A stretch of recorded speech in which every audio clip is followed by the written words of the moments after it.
Hello friends, welcome back. अभी तक हमने इंट्रोडक्शन टू अकाउंटिंग पढ़ लिया और अकाउंटिंग की बेसिक टर्म्स हमने पढ़ ली है।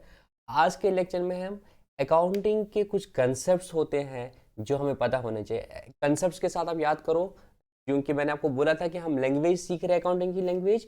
तो जिस तरह से मैंने आपको बोला था, इंग्लिश लैंग्वेज को सीखने के लिए हमें इंग्लिश की वोकैबुलरी अच्छी होनी चाहिए और उसके बाद उस इंग्लिश का ग्रामर आना चाहिए, तो हम इंग्लिश में बात कर सकते हैं, इंग्लिश लैंग्वेज को समझते हैं। इसी तरह से अकाउंटेंसी लैंग्वेज को समझने की उसकी वोकैबुलरी और उसका ग्रामर। तो आप याद रखो, जो अकाउंटिंग कंसेप्ट है आप याद रखो, it is nothing but the grammar of the accounting.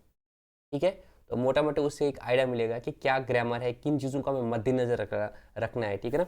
Actually इसके पीछे एक कंसेप्ट होता है, मैं थोड़ा सा लिखूंगा और ज़्यादा डेप्थ में नहीं जाऊंगा, क्योंकि आपके लेवल में अभी आपको ओवरव्यू लेना है अकाउंटेंसी का, उसके बाद हम डेप्थ में जाएंगे। ठीक है ना।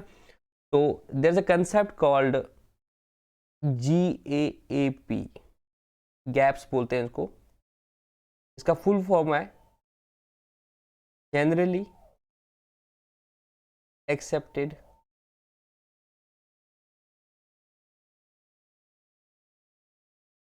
Accounting principles. Generally accepted accounting principles, मैंने शॉर्ट में इनका नाम रखा आपको अकाउंटिंग कंसेप्ट्स। ठीक है ना। क्या है जनरली एक्सेप्टेड अकाउंटिंग प्रिंसिपल्स? अब देखो, आप याद करो कल से पहले वाला जो लेक्चर था जिसमें मैंने आपको दिखाया था कि अगर हमने देखना था उस बंदे का कितना प्रॉफिट है, तो हम क्या करेंगे, रेवेन्यू में से एक्सपेंसेस लेस करेंगे। ये मैंने लास्ट लेक्चर में बात की थी। रेवेन्यू माइनस एक्सपेंस लेस करेंगे तो हमें पता चलेगा कि उसका प्रॉफिट कितना है। वहां पे मैंने आपको बोला था कि दो नजरिया बनते थे। एक नजरिया था कि उसने 13 लाख की सेल की थी और 16 लाख का टोटल खर्चा हुआ था, तो -3 लाख का नुकसान है उसका। एक दूसरा नजरिया था, नहीं, 16 लाख में तो कुछ फिक्स एसेट है जो उसके पास मौजूद है, तो 13 माइनस 11.5 ही खर्चा है उसका, क्योंकि 11 लाख का एग्जैक्ट खर्चा और 5 में से अभी आधा लाख का खर्चा माना जा सकता है। 4.5 लाख का अभी भी आपका एसेट है, तो आपका 1.5 लाख का फायदा हुआ है। तो ये नजरिए हो गए। तो इसी तरह से आप देखो, जब अकाउंटिंग कर रहे थे, मैं अपने हिसाब से अकाउंटिंग कर रहा हूं, कोई बंदा अपने हिसाब से अकाउंटिंग कर रहा है। कोई किसी चीज को बोलता है ये मेरे लिए एसेट हो सकता है, ये खर्चा हो सकता है, वो बोलता है नहीं नहीं मैं सबको खर्चा मानूंगा।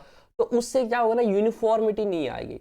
बहुत इंपॉर्टेंट चीज है अकाउंटिंग के लिए कि जो आप अकाउंट्स बनाओगे, जो आप अकाउंटिंग करोगे, उसमें यूनिफॉर्मिटी होनी चाहिए। आज की डेट में इसका बहुत रिलेवेंस है।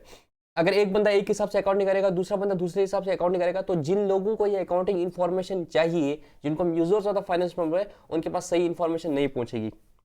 मैं आपको एक एग्जांपल देता हूं। आप हो सकता है 11th में और तो नई नई नई चीज आपके लिए, बट क्योंकि अब आप कॉमर्स में आ गए तो आपको ये सारी चीजें पता होनी चाहिए। मैं जस्ट एक एग्जाम्पल देता हूं कि क्यों जरूरी है अकाउंटिंग में यूनिफॉर्मिटी होना। ठीक है, देखो आजकल लोग शेयर्स में इन्वेस्ट करते हैं। कंपनी जो होती है, इनके पास शेयर्स होते हैं, वो ये लोगों को शेयर बेचते हैं और लोग शेयर खरीदते हैं। तो जिस कंपनी की ग्रोथ अच्छी होगी तो उसके शेयर ज्यादा रेट पे बिकेंगे। मैं किसी कंपनी का शेयर खरीदूंगा तो मैं काइंड ऑफ मैं उसका शेयर होल्डर बनता हूं, मैं काइंड ऑफ उसका ओनर बनता हूं। तो वो कंपनी अच्छा कमाएगी तो वो शेयर का वैल्यू बढ़ेगा। तो कहीं ना कहीं एक चीज होती है कि मैं अगर खुद से पैसा ना मतलब बिजनेस ना करूं, तो मैं आज की डेट में कंपनीज में पैसा लगाऊंगा, जो अच्छी अच्छी कंपनी है उनमें पैसा लगाऊंगा through the form of shares. तो वो काम करते जाएंगे और मुझे फायदा मिलेगा इन द फॉर्म ऑफ, वो मुझे डिविडेंड देंगे, नहीं तो शेयर की वैल्यू बढ़ेगी और शेयर जब महंगा हो जाएगा तब मैं उसको बेच दूंगा।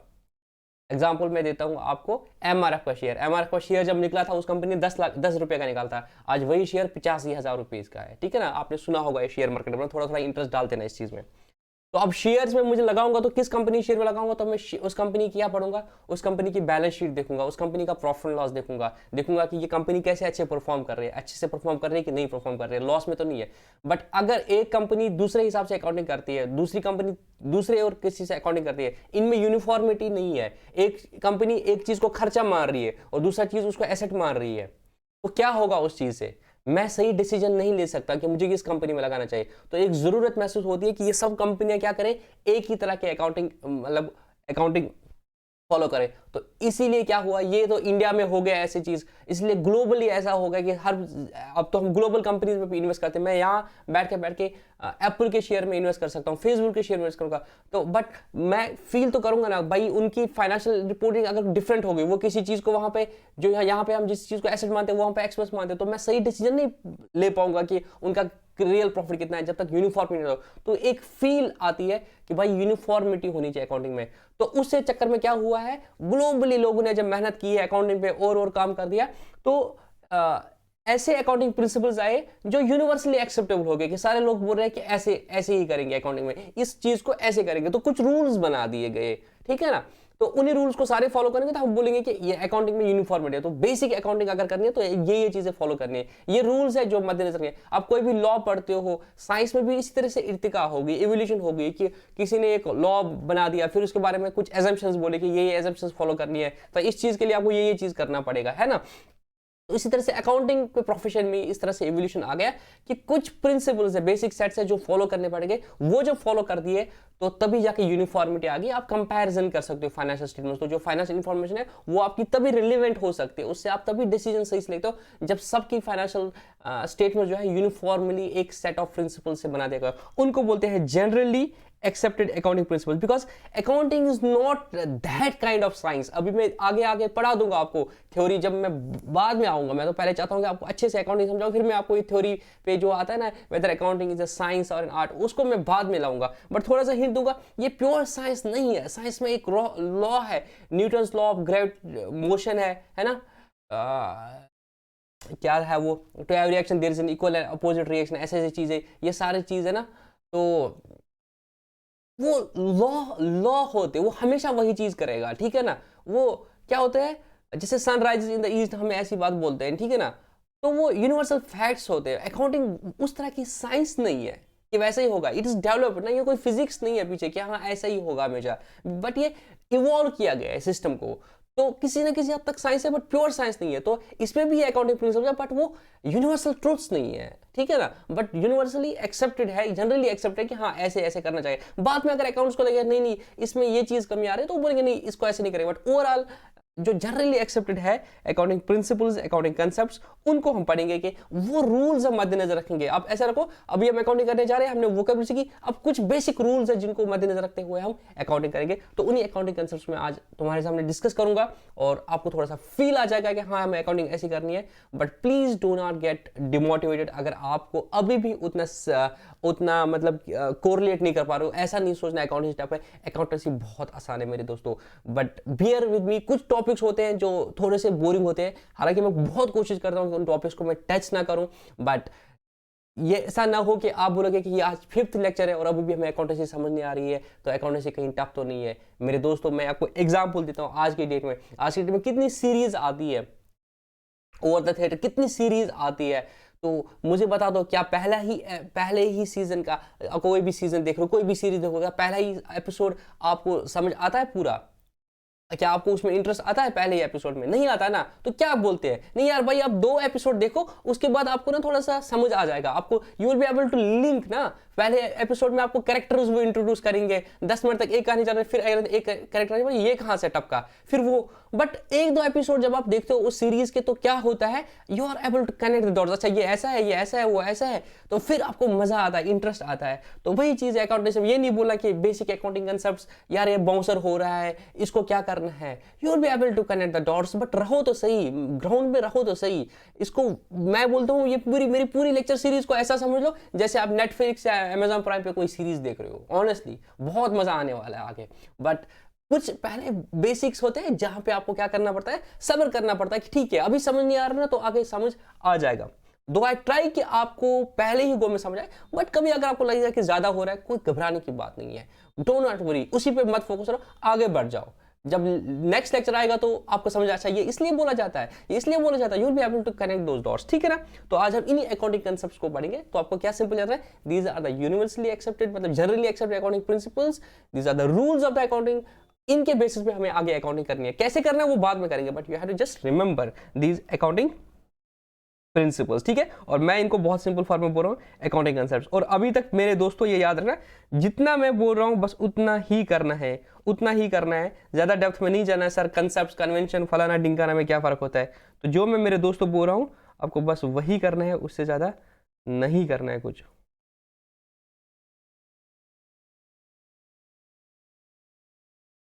तो मैं क्या यूज कर लेता हूँ, 1 मिनट।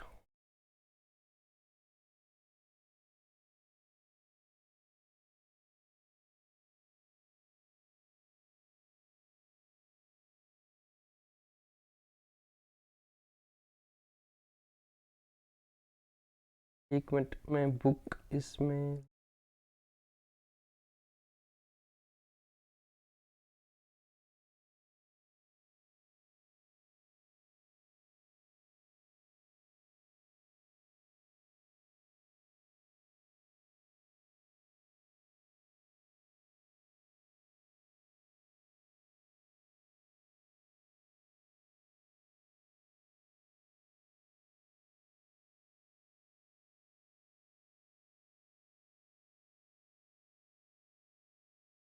जस्ट एक मिनट होल्ड कर देना, मुझे स्लाइड देनी है आप लोगों को।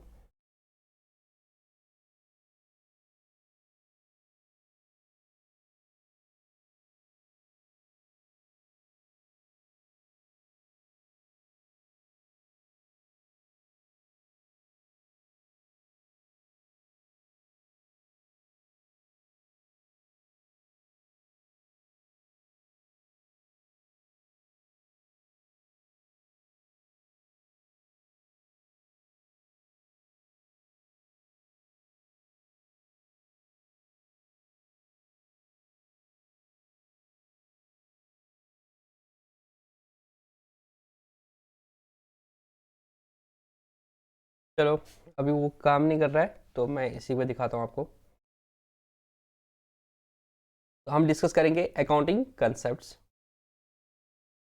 तो इसमें नंबर 1 कंसेप्ट जो हम पढ़ेंगे, जिसको मैंने ऑलरेडी डिस्कस कर दिया है,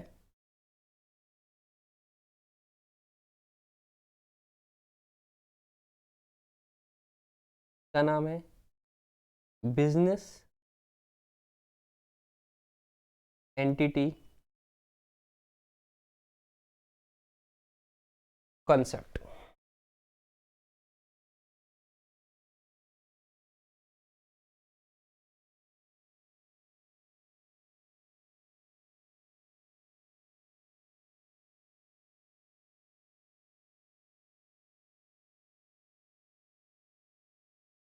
मेरा पेन सही से काम नहीं कर रहा है, ठीक है। बिजनेस एंटिटी कंसेप्ट, तो क्या बोला था मैंने आपको? बिजनेस एंटिटी कंसेप्ट क्या है सर? बिजनेस एंटिटी कंसेप्ट बोलता है हम क्या करेंगे, अकाउंटिंग तो कुछ रूल्स पढ़ रहे हैं, तो बिजनेस एंटिटी कंसेप्ट बोलता है कि बिजनेस अलग है, बिजनेसमैन अलग है, हमें जो अकाउंटिंग करनी है किसी करनी है, बिजनेस की करनी है। तो रूल नंबर 1 आप इसको नोट करो, अकाउंटिंग कंसेप्ट को आप अपनी बुक में लिखो, it is nothing but rules, is are nothing but rules. तो रूल नंबर 1 है आपका कि हमें जो अकाउंटिंग करनी है मेरे दोस्तों, वो बिजनेस की करनी है, business.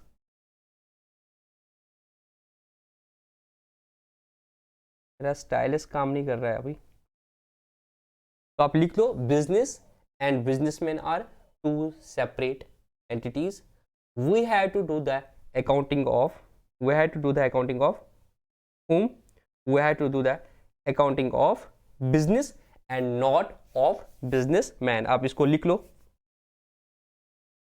That's why when the owner invests the money in the business, we call that as capital and also consider it as an internal liability of the business. Why? Because we are doing the accounting from the angle of the business and business is separate, businessman is separate।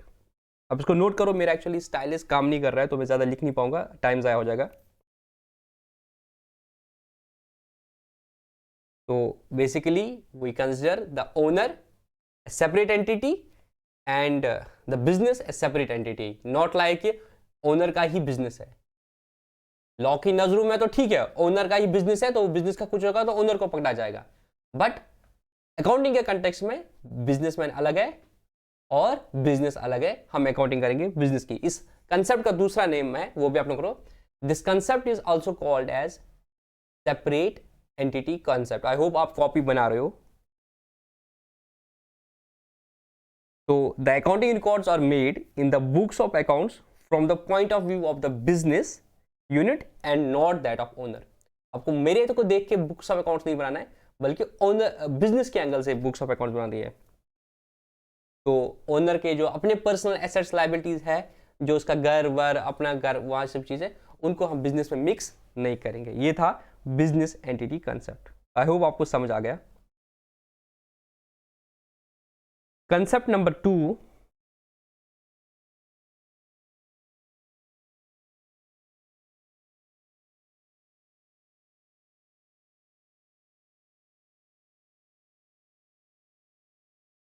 fail to understand what happened to this pen.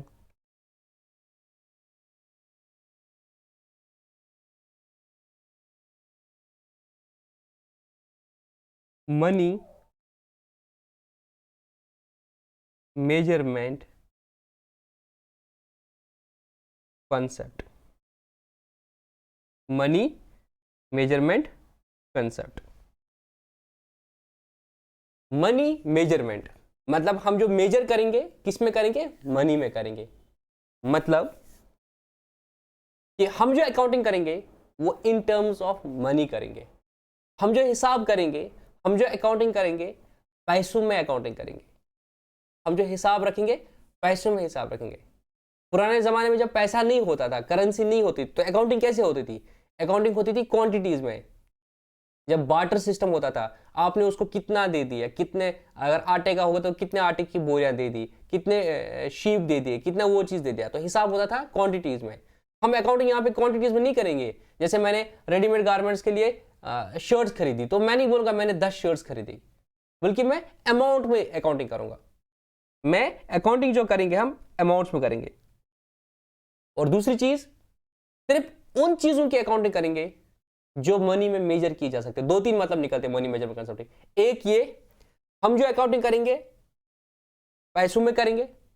पैसों में करेंगे मतलब उन्हीं transactions की accounting करेंगे जो पैसों में हो। वो इवेंट्स जो फाइनेंशियल नेचर के हैं उन्हीं की हम अकाउंटिंग करेंगे। अकाउंटिंग की डेफिनेशन निकला, is an art of recording, classifying, summarising of what the transactions and events which are of financial nature.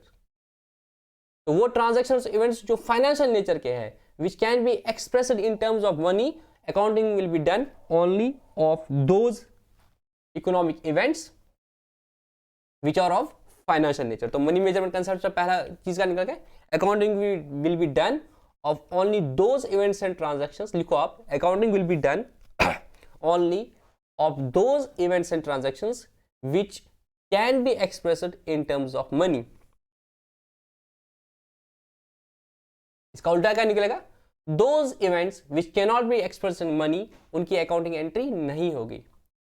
Suppose एक कंपनी है और कंपनी में स्ट्राइक हो गई लेबर की, इसका इंपैक्ट बिजनेस में है, बट क्या इसकी कोई अकाउंटिंग एंट्री होगी? The answer is no, because उस स्ट्राइक को हम मॉनेटरी टर्म्स में नहीं लिख सकते। किसी की डेथ हो गई, किसी एम्प्लॉय की डेथ हो गई, तो हम उसको मॉनेटरी टर्म में नहीं लिख सकते, बट उसके वर्क जो भी मॉनेटरी टर्म में एक्सप्रेस किया जाएगा उसमें अकाउंटिंग एंट्री हो जाएगी। और दूसरी चीज है कि जो हम अकाउंटिंग करेंगे वो हम मनी में करेंगे, पैसे में करेंगे, ना कि यूनिट्स में करेंगे।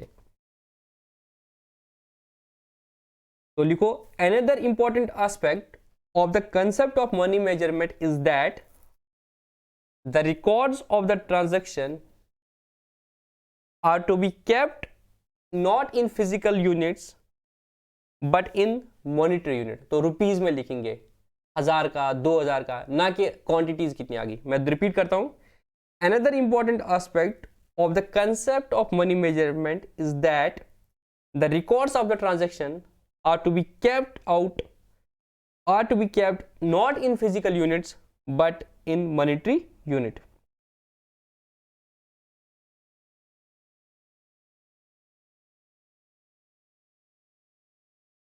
तो हमें ख्याल रखना है कि हम जो हिसाब करेंगे मेरे दोस्तों वो पैसे में करेंगे, मनी मेजरमेंट कंसेप्ट बोलता है। इसीलिए वो सारी चीजें बिजनेस की जो मनी में मेजर नहीं की जा सकती उनकी अकाउंटिंग एंट्री नहीं होगी। एक इसमें एमसीक्यू बनता है, जो ह्यूमन रिसोर्स होते हैं, जो एम्प्लॉइज होते हैं बिजनेस के, तो क्या उनको बैलेंस शीट में दिखाते हैं? एम्प्लॉइज को बैलेंस शीट में कैसे दिखाएंगे सर? उनकी सैलरी जो होती है उनको तो हम सैलरी देते हैं, तो जब जब सैलरी देते हैं उसका एक्सपेंस बोलेंगे, है ना। बट फिर आता है आगे कि भाई नहीं, एम्प्लॉइज तो एसेट ऑफ द कंपनी होते हैं। सर एसेट कैसे होता है? एसेट तो वो चीज होती है, मैंने पढ़ाया था ना कल, जिन पे बिजनेस कंट्रोल कर सकती है और वहां से फ्यूचर इकोनॉमिक बेनिफिट्स आ सकते हैं। या किसी बंदे को बोलते हैं कि यह हमारा एसेट है, बोलते हैं ना किसी ही is asset of our state, ऐसे कुछ बोलते हैं। ये कॉमन लैंग्वेज में इस्तेमाल करते हैं, बट अब आप अकाउंटिंग के बंदे आपको पता है एसेट का मतलब क्या होता है। जो बिजनेस की है, जिससे जो बिजनेस की प्रॉपर्टी है, जिसको बिजनेस कंट्रोल करते हैं और वहां से फ्यूचर इकोनॉमिक बेनिफिट्स आ सकते हैं, फ्यूचर में उसका फायदा लिया जा सकता है। फिर कभी कभी ये थॉट भी निकलता है, एम्प्लॉयज अगर अच्छे एम्प्लॉयज है, किसी कंपनी के अच्छे एम्प्लॉयज है, तो उसकी ग्रोथ लाजमी होनी है, तो उनको रिकॉर्ड क्यों नहीं करते। तो उसमें यही चीज बोली जाती है, उनको आप मनी टर्म में रिकॉर्ड नहीं कर सकते। हालांकि उसमें फिर अलग स्कूल ऑफ थॉट है, कुछ बोलते हैं वो करना चाहिए, बट हम जो अभी अकाउंटिंग करते हैं आज के डेट में, उनको हम बुक्स में रिकॉर्ड एज सच नहीं करते हैं। आगे आप पढ़ोगे फिर ह्यूमन रिसोर्स अकाउंटिंग भी कंसेप्ट स्कूल ऑफ थॉट है कि उनको भी हम उनकी जितनी भी सैलरीज देंगे, जब तक उनका रिटायरमेंट है, वो सब कुछ प्रेजेंट वाले पे दिखाने का, फलाना ढिंकाना, वो अलग बात है, उसमें नहीं जाएंगे। बट इतना याद रखो, आज की डेट में हम बोलते हैं कि मनी मेजरमेंट कंसेप्ट की ही वजह से हम जो एम्प्लॉयज है उनको बुक्स में रिकॉर्ड नहीं करते अपना एसेट। ठीक है ना। फिर उसमें बहुत सारे सवाल आते हैं, किस वैल्यू पे करेंगे, क्या करेंगे, अलग बात है। बट अभी आप मनी मेजरमेंट याद रखो, एक तो ये चीज़ कि सिर्फ उन ट्रांजेक्शन और इवेंट्स का अकाउंटिंग एंट्री करेंगे जहाँ पे जो फाइनेंशियल नेचर के होंगे, और दूसरी चीज़, हिसाब भी जो रखा जाएगा पैसे में रखा जाएगा। कोई करेंसी का यूनिट रखा जाएगा, उसको हम रिपोर्टिंग करेंसी बोलते हैं। जैसे इंडिया में हम रुपीज़ में रखेंगे, अमेरिका वाले डॉलर में रखेंगे, तो जो भी वो करेंसी होगी उसी में हिसाब रखेगा, क्वांटिटीज़ में हिसाब नहीं होगा। तीसरा कंसेप्ट है मेरे दोस्तों,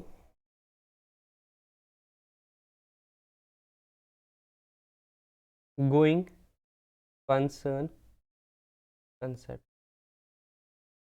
और मैं हो सकता है सारे कंसेप्ट्स नहीं बोलूंगा इस लेक्चर में, क्योंकि मुझे पता है मैंने आपको आगे कहाँ तक पढ़ाना है। तो जब जब जरूरत पड़ेगी मेरे दोस्तों उन कंसेप्ट्स की, मैं उन सब कंसेप्ट्स को डिस्कस करूंगा। अब देखो, मैंने बिजनेस स्टार्ट कर दिया, तो क्या मेरा ये मकसद है कि एक साल में बिजनेस बंद करूंगा। नॉर्मली जब मैंने रेडीमेड गारमेंट का शॉप खोला लाल चौक में, तो क्या मेरा मकसद है कि बिजनेस को बंद करूंगा? नहीं सर, हमारा मकसद है, बिजनेसमैन का मकसद है कि वो चलता रहेगा बिजनेस। हम जो अकाउंटिंग करेंगे, हम अकाउंटेंट की भी ऐसी करेंगे, हम अकाउंटिंग भी ऐसे करेंगे, ये सोचते हुए कि बिजनेस को हमें अगले eight the end of the year बंद नहीं करना है। क्योंकि अगर हमें बिजनेस को बंद करना होता तो हम सारे एसेट्स को फिर आगे क्यों दिखाते, सारा एक्सपेंस मानते एसेट्स को। क्योंकि जब मुझे पता है कि उनको बेचना ही है आगे, मुझे तो आगे बिजनेस करना नहीं है, तो उनको सीधा खर्चा मानूंगा, फिर जितना मैं बेचूंगा उसको सेल मानूंगा। बट क्योंकि हमें पता है कि हम बिजनेस आने वाले टाइम में हमें नहीं पता कब तक करेंगे, तो एक अकाउंटिंग का कंसेप्ट बना दिया जिसका नाम है गोइंग कंसर्न कंसेप्ट। उसका मतलब है कि हम एज्यूम करते हैं कि बिजनेस की जो लाइफ है वो इनडेफिनिट है, वो डोंट नो कि बिजनेस कब बंद होने वाला है, तो इनडेफिनिट है, हम उसी हिसाब से अकाउंटिंग करेंगे। जो हमें लगेगा जिनका फायदा एक साल से ज्यादा आने वाला है, उनको हम अपनी बुक्स में एसेट दिखाएंगे, और जिनको लगेगा ये इसी साल में कंज्यूम होने, उनको हम P&L में लेंगे। तो इसको लिखो, the going concern concept assumes that the business firm will continue to carry out its operations indefinitely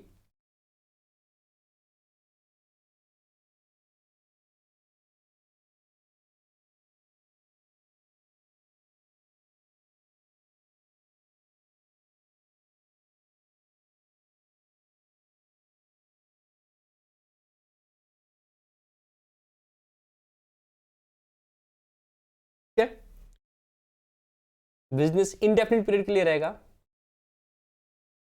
and the business will not be liquidated in the near future. Liquidate का मतलब क्या होता है? बंद कर देना। This concept is very important from the point of accounting, from accounting point of view. Otherwise क्या होगा, if this concept would not have been followed, then whatever expenditure is made by the business, that will be charged to the P&L as an expense, because we are going to close the business. But we will be showing the expenditure, the benefit of which will be taken more than 1 year, that will be recorded as an asset in the books. तो going concern concept की वजह से हम books में assets को उनकी cost पे दिखाते हैं, उनको P&L में राइट ऑफ नहीं करते हैं, और जितना भी प्रोपोर्शन होगा वो हम P&L में डाल देते हैं। वो अलग कंसेप्ट की वजह से बढ़े, बट क्रक्स निकला, हम एसेट्स को बिजनेस में दिखा देंगे एज एसेट अगर उनका फायदा एक साल से ज्यादा होने वाला है। अगर हमें पता है कि बिजनेस को बंद करना है, तो फिर उनको P&L में एज एन खर्चा दिखा दो, ठीक है ना। इसका एक और चीज निकलता है, वो अभी मैं टच नहीं करना चाहता हूँ, बट हो सकता है कोई ऐसा बच्चा भी है जिसने ऑलरेडी अकाउंटेंसी पढ़ी, वो बोला सर आपने इसको टच नहीं किया, तो उसके लिए मैं करूंगा, बाकी उनको अगर समझ नहीं आएगा कोई बात नहीं, आगे समझ आएगा। गोइंग कंसर्न कंसेप्ट की ही वजह से जो एसेट्स है हम उनको रियलाइजेबल वैल्यू पे नहीं दिखाते, हम उनको रियलाइजेबल वैल्यू पे नहीं दिखाते, बल्कि कॉस्ट लेस जो उसका डेप्रिसिएशन होगा उस वजह से दिखाते, जो इतनी कॉस्ट है जितना डेप्रिसिएशन उसमें लेस। क्योंकि अगर हमें बिजनेस बंद करना है तो हम बोलते हैं कि इसको मैं जो बेचूंगा मुझे कितने में पैसा आएगा, बट वो मकसद नहीं है हमारा, हमें तो पता है बिजनेस आगे चलेगा, तो हम वहां से क्या फायदा नुकसान होने वाला है उसको बुक्स में रिकॉर्ड नहीं करते हैं। ये आगे समझ आएगा आपको, नेट रियलाइजेबल वैल्यू क्या होता है वो हम आगे डिस्कस कर लेते हैं। अभी एक और कंसेप्ट आपको बताएंगे। तो थर्ड कंसेप्ट हो गया गोइंग कंसर्न कंसेप्ट, क्या बोलता है, business will be for an indefinite period and due to this reason we consider the assets in the balance sheet as assets. The capital expenditure is not treated as an expense but treated as an asset, and whatever is the proportional depreciation that is taken to the P&L due to another concept, but assets are shown at their cost less depreciation but not on the value which they are about to fetch if they have been sold in the open market as on date. Concept number 4, the name of this concept is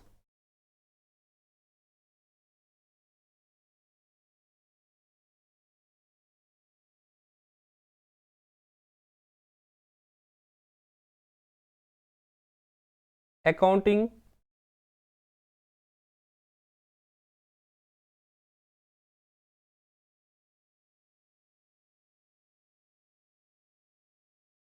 period concept. ये मैंने last to last lecture में discuss कर दिया था कि going concern concept बोल रहा था कि बिजनेस तो इंडेफिनिट पीरियड के लिए चलेगा, तो फिर क्या हम वेट करेंगे इस इंडेफिनिट पीरियड का, जब बिजनेस बंद होगा तब हमें प्रॉफिट पता जाएगा? नहीं सर, हम क्या करेंगे ना, हम बिजनेस को छोटे छोटे टुकड़ों में बांटेंगे, उसकी लाइफ को छोटे छोटे टुकड़ों में बांटेंगे। तो हमने छोटा पीरियड क्या रखा, एक फाइनेंशियल ईयर, जैसे 1 अप्रैल 21 को मैंने बिजनेस स्टार्ट किया, तो 1 अप्रैल 21 से 31 मार्च 2022 इज माई 1 फाइनेंशियल ईयर।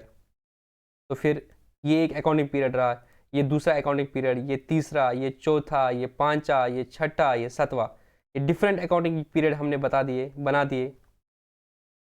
तो इस पीरियड का मैं देखूंगा कितना प्रॉफिट लॉस हुआ, ऐसे ऐसे ही। तो मैंने क्या किया, इसकी जो इंडेफिनिट पीरियड थी इसको छोटे छोटे हिस्सों में बांट लिया, उसको बोला अकाउंटिंग पीरियड। तो एक अकाउंटिंग पीरियड नॉर्मली हमारे इंडिया में क्या होता है, इज अ फाइनेंशियल ईयर। तो उस फाइनेंशियल ईयर का हम फिर अकाउंटिंग करेंगे, उसमें कितना रेवेन्यू आया, उसमें कितना एक्सपेंस हुआ, तो हमें कितना फाइनेंशियल परफॉर्मेंस रही उसकी, तो इसका प्रॉफिट हुआ लॉस हुआ, और at the end of the each financial year हमारी फाइनेंशियल पोजीशन क्या है। This is how we will be doing the accounting. तो जो बिजनेस का इंडेफिनिट पीरियड है उसकी अकाउंटिंग कैसे करेंगे, हम अकाउंटिंग पीरियड वाइज अकाउंटिंग करेंगे। तो इन 4 को रिकॉग्नाइज करेंगे। अभी पहले हमने अकाउंटिंग का रूल नंबर 1, जैसे वो प्रोफेसर नहीं बोलता है मनी हाइस्ट में, रूल्स जब उनको हाइस्ट करनी होती है, रूल नंबर 1 जो भी बोलता है, तो यहाँ पे भी हमें अकाउंटिंग करनी है ना। The rule number 1 is business entity concept, business is अलग, बिजनेस मैन इज सेपरेट, वो will be doing the accounting of the business, ठीक है। नंबर 2 मनी मेजरमेंट कंसेप्ट, वो will be doing the accounting only of those events which can be recorded in money, those transactions which can be recorded in the money, and we'll be doing the accounting in money only. Suppose in India the currency is rupees, our reporting currency, the currency in which we will be making the books of accounts will be the rupee and not the physical quantities, कितनी shirts कितने pants खरीदे उनका हिसाब नहीं रखेंगे, हम amount का हिसाब रखेंगे, कितने में खरीदा कितने में बेचा, profit loss वहाँ से निकलेगा। The third concept is going concern. While making the books of accounts we will be keeping an important thing in mind, that is known as going concern concept, that we are assuming that the business will be carried on for an indefinite period. The business will not be closed in the foreseeable future. So we will be keeping in mind while making an expenditure, we will be keeping in mind whether this expenditure has an impact, has the benefits for more than 1 year. So we will be bifurcating between the capital expenditure and the revenue expenditure.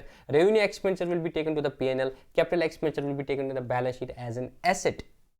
ठीक है, because of the concept of the going concern. उसके बाद हमने पढ़ा कि accounting period concept. Accounting period concept हमें क्या बोलता है कि अरे गोइंग कंसर्न तो बोलता है फिर बिजनेस तो इंडेफिनिट फ्यूचर के लिए लगेगा, तो पता कैसे चलेगा प्रॉफिट ना हुआ लॉस हुआ। तो अकाउंटिंग के हम क्या रहे एक छोटा सा ये पीरियड डिटरमाइन करेंगे, उस पीरियड में हम देखेंगे हमारा प्रॉफिट और लॉस हुआ and so on and so fourth. तो इंडिया में हम नॉर्मली फाइनेंशियल ईयर तो पूरे साल का बनाते हैं, हम बोलते हैं profit and loss for the year ended 31 March 2021, profit and loss for the year ended 31 March 22, profit and loss for the period 1 अप्रैल 2021 से लेकर 31 मार्च 2022, लाइक दिस थिंग। तो वो हम एक साल को लेते हैं, उसका प्रॉफिट और लॉस देखते हैं और उसके एंड पे देखते हैं हमारी फाइनेंशियल पोजीशन क्या है। तो हमें जो अकाउंटिंग में 2 चीजें बनानी है, हमारा प्रॉफिट और लॉस कितना है और हमारी फाइनेंशियल पोजीशन क्या है, तो एक पीरियड को लेके बनाते हैं। तो हमें जो अकाउंटिंग करनी है इस पीरियड के हिसाब से देखना है कि ये जो खर्चा कर दिया मैंने, अगर इसका फायदा 1 साल से ज्यादा है तो कैपिटलाइज हो जाएगा, नहीं तो फिर इस साल के एक्सपेंस में चला जाएगा। I hope you are able to connect the dots to some extent. ठीक है मेरे दोस्तों,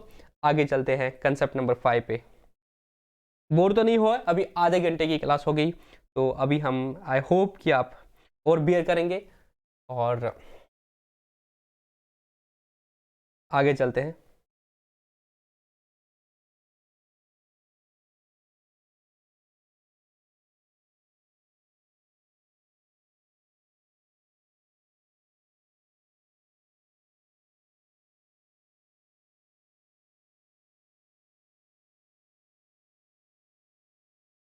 पांचवा कंसेप्ट है कॉस्ट कंसेप्ट।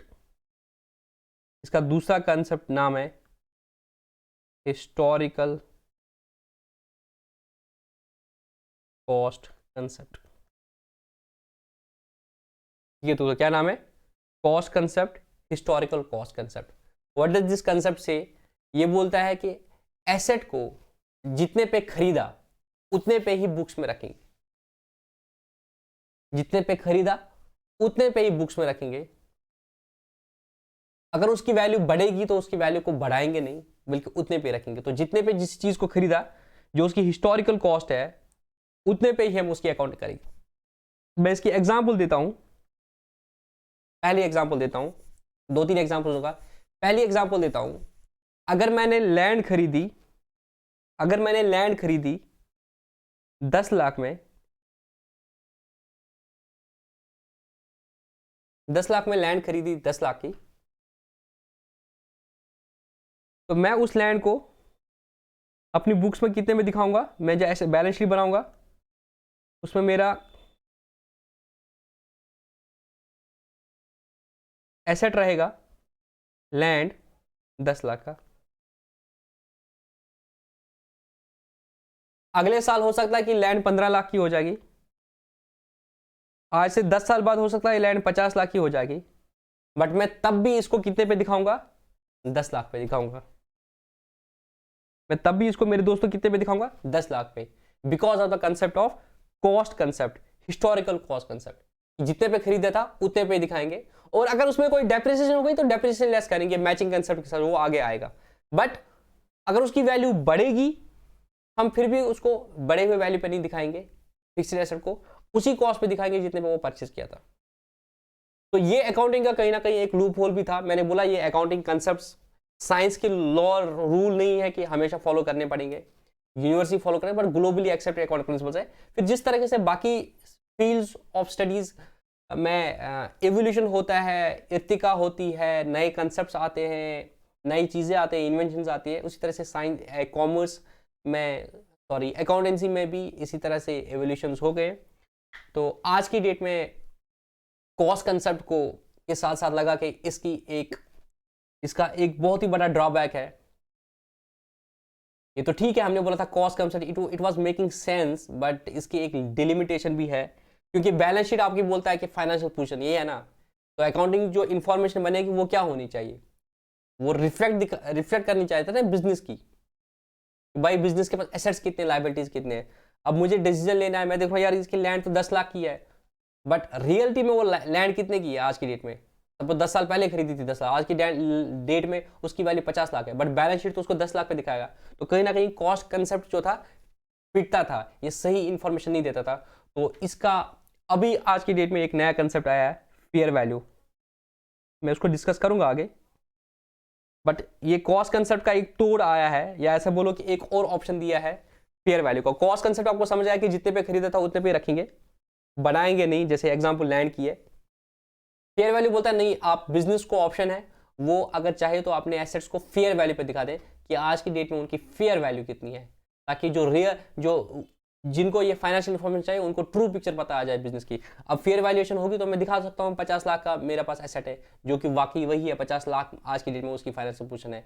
तो कॉस्ट कंसेप्ट का ये ड्रॉबैक भी था, बट क्योंकि ट्रेडिशनली चलते आ रहा बुक्स में तो मैं आपको पढ़ाता हूँ। बट अभी भी कंपनीज के पास ऑप्शन दिए, वो चाहे तो अपनी बुक्स को कॉस्ट कंसेप्ट पे बना दे या वो फेयर वैल्यू पे बना दे। इंडेस ने ये चीज़ दे दी, मैं आगे डिस्कस करूंगा इंडेस और ये सारी चीज़ें, बट अभी मैं चाहता हूँ आपको थोड़ी सी मेन अकाउंटिंग समझ आ जाए, फिर इंडेस और आईएफआरएस पे बात करेंगे। बट पहले आपको समझ तो आ जाए अकाउंटिंग क्या है, ठीक है ना। वो सब मैं करा करूँगा, आपको भरोसा रखना है मुझ पर। आई होप आपको कॉस्ट कंसेप्ट समझ आया। But since you are writing also, I would like to let you write something about the cost concept. तो लिखो मेरे दोस्तों,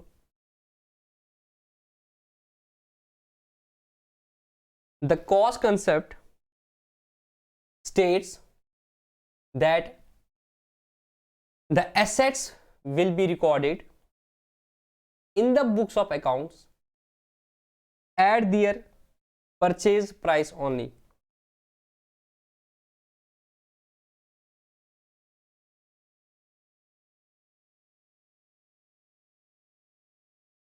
This is also called historical cost concept,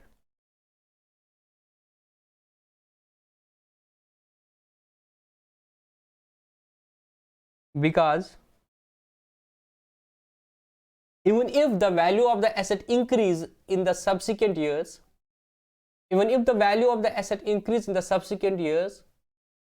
we will still record the asset at its purchase price only.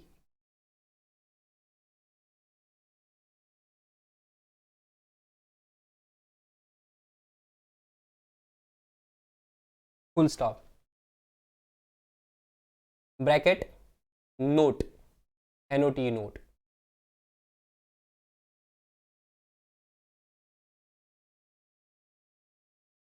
Due to this concept,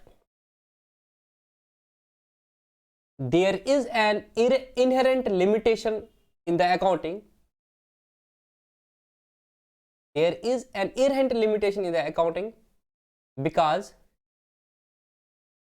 it may happen that value of an asset has increased over the period of time. It may happen that the value of an asset has increased over a period of time, example land, but due to cost concept we will be recording the asset only at its purchase price, and this will not show the true picture of the financial position of the business. Full stop. अब continue, bracket close. However, nowadays there is also a new concept which is called as fair value concept, wherein the assets can be recorded at the fair value. Full stop. ठीक है।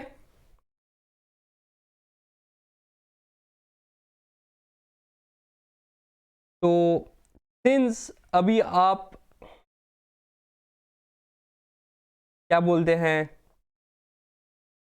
11th में ही पढ़ते हो और नए नए हो, तो आज मैं इतने ही कंसेप्ट डिस्कस करूंगा।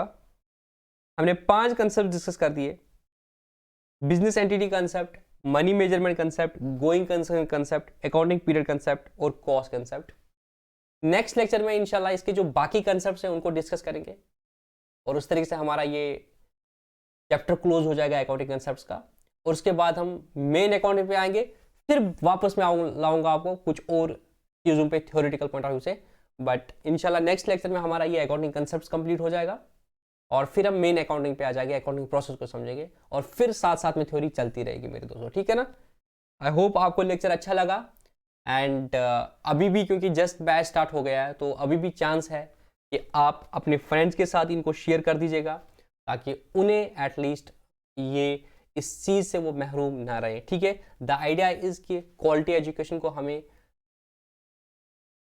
सब लोगों तक पहुंचा देना है, स्पेशली उन लोगों तक जो बेचारे एफर्ट नहीं कर सकते हैं। तो इसमें मेरा काम है डिलीवर कर देना, आपका काम है आपके जितने भी प्लेटफॉर्म्स हैं उन पे इसको शेयर कर देना। आपके सोशल मीडिया है अकाउंट से, आजकल हर किसी का अपना फेसबुक होता है, या आप अगर 11th क्लास में हो तो आपके फ्रेंड्स स्कूल में हो, किसी स्कूल में एडमिशन किया होगा, तो उन फ्रेंड्स के साथ आप स्कूल में कहीं पे भी आपका ग्रुप है उधर शेयर करो। इस तरीके से ये मतलब जो मिशन है कंप्लीट हो जाएगा। Wish you all the best and best of luck. मिलते हैं नेक्स्ट लेक्चर में, जहाँ पे इस अकाउंटिंग कंसेप्ट को चैप्टर को कंप्लीट करते हैं।